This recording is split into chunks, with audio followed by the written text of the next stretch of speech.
तो उसमें है ये कि इसकी भूमिका ये होती है कि अर्जुन पूछते हैं कि आपने कहा कि ज्ञान से अधिक कुछ नहीं होता, और जो ज्ञानी होता है उसका एक उदाहरण उन्होंने पहले दिया, वो जैसे कछुआ अपने हाथ पैर सिर सब जो है अंदर समेट लेता है अपने कवच के अंदर, तो जो ज्ञानी होता है वो भी अपने इंद्रियों को अपने अंदर समेट लेता है, तो उसके ऊपर कोई असर नहीं पड़ता। तो अगर ऐसे ही है तो हम भी अपना हाथ पैर समेट के बैठ जाएं, कुछ ना करें, तो उसके जवाब में जो कहते हैं वो ये कर्मयोग आता है। तो वहाँ जवाब में क्या कहते हैं, सबसे पहले ये कहते हैं कि देखो कोई कर्म किए बिना तो हम रह ही नहीं सकते, तो कर्म ही है। जो हमारा जो शरीर है उसके अंदर भी ऑटोमेटिकली बहुत सारी कर्म चल रहे हैं, हम उनको रोक नहीं सकते। अब है कि कुछ कर्मेंद्रियां हैं, कुछ ज्ञानेंद्रियां हैं, हाथ पैर है, मुंह है, और जो उत्सर्जन क्रियाएं हैं वो होती हैं शरीर के, वो हमारे नियंत्रण में है। ऐसे ही जो है हमारी वाणी, चक्षु और देखना, सुनना, सूंघना, ये हमारे जो 5 ज्ञानेंद्रियां हैं हमारे, हम चाहें तो उनका उपयोग करें, ना चाहें तो न करें। बाकी जो कर्म है हम उसको रोक नहीं सकते। जो हमारा श्वास चल रहा है, हृदय चल रहा है, उसको हम रोक नहीं सकते, तो कर्म तो होना ही है। भोजन भी करना है, नहीं तो हम रहेंगे नहीं, और तो इसलिए कर्म तो करना ही है।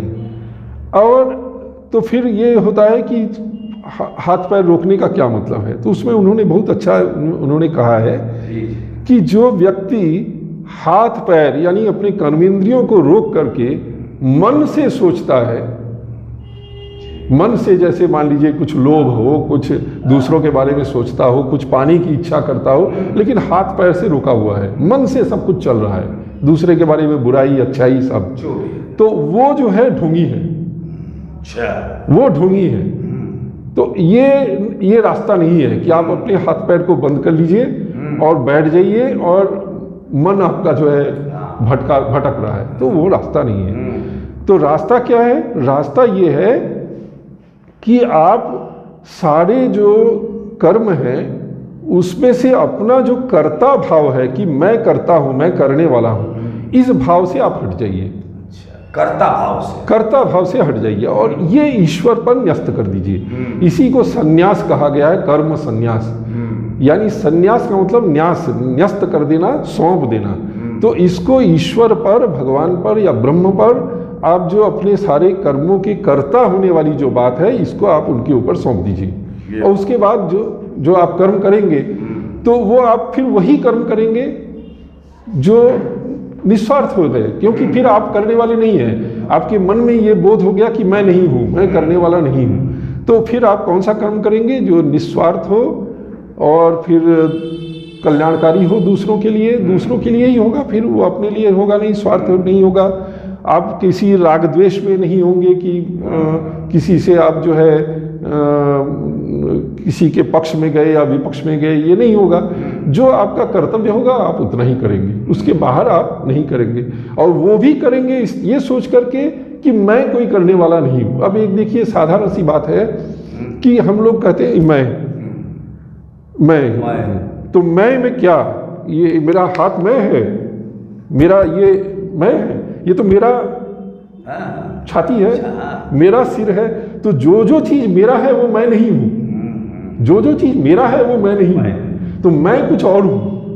तो ये जब बोध होगा कि मैं कुछ और हूं और मैं ये नहीं कर रहा हूं, करने वाला कोई और कर रहा है, तो फिर वो जो है वो उस बोध से जब काम करेंगे तब हम उसको छोड़ सकते हैं ईश्वर पर, और फिर जो है उस कर्म का फल नहीं होगा। क्यों नहीं होगा? क्योंकि फल भी फिर करने वाला ही पाएगा, कर्म कर रहा है ईश्वर तो फल भी वही पाएगा। तो इसलिए अच्छा कर्म बुरा कर्म मैं तो कुछ कर ही नहीं रहा हूं, कर रहा है ईश्वर। और लेकिन ये सिर्फ अगर बताने वाली बात में करूं तो फिर वो ढोंग हुआ, पाखंड हुआ। तो हम लोग जैसे साधारण सामान्य लोग हैं, हम आपको ये बात बता सकते हैं, लेकिन मेरे अंदर वो भाव नहीं है। मैं समझता हूं कि मैं हूं, जब तक वो भाव न जाए तब तक तो जो भी मैं काम कर रहा हूं अच्छा कर रहा हूं तो फल मुझे भोगना पड़ेगा, क्योंकि मैं करता हूं। जो बुरा काम करूंगा वो भी फल मैं भोगूंगा, क्योंकि मैं करता हूं। जब मैं कर्ता भाव से निकल जाऊंगा कि करने वाला तो ईश्वर है, मैं नहीं हूं, तो फिर जो उसका फल भोग करने वाला है वो भी ईश्वर हो जाएगा, मैं नहीं रहूंगा। तो ये जो सांख्य दर्शन है, सांख्य दर्शन हमारे षड दर्शनों में आता है। तो सांख्य दर्शन में 24 तत्व हैं जिनको प्रकृति कहा गया है। 24 मिल करके प्रकृति होता है। और इसके बाद पुरुष होता है। पुरुष का मतलब, पुरुष और प्रकृति ये शब्द बार बार आते हैं, तो उसको कई बार सामान्यतः थोड़ा सा मिस इंटरप्रिटेशन उसका होता है, ऐसा नहीं है। पुरुष जो है वो ब्रह्म है, और प्रकृति जो है उसमें हमारा शरीर, पंचभूत जो पृथ्वी, जल, तेज, वायु, आकाश, ये सारे जो हमारी इंद्रियां हैं, और उसके बाद मन, चित्त और बुद्धि, ये सब मिलकर के 24 होते हैं। तो जब तक इन 24 तत्वों के ऊपर हमारा जो पुरुष है, जो आत्मा है, वो इनके ऊपर आधारित है, तब तक इनका जो बोध है, सुख, दुख, दर्द, प्रेम, सब वो आत्मा भोगता है। लेकिन जब उसके उस आधार को वो छोड़ देता है, तब ये बोध उसको नहीं रहता है, तब वो बिल्कुल नित्य शुद्ध हो जाता है। फिर उसको वो मुक्त हो जाता है।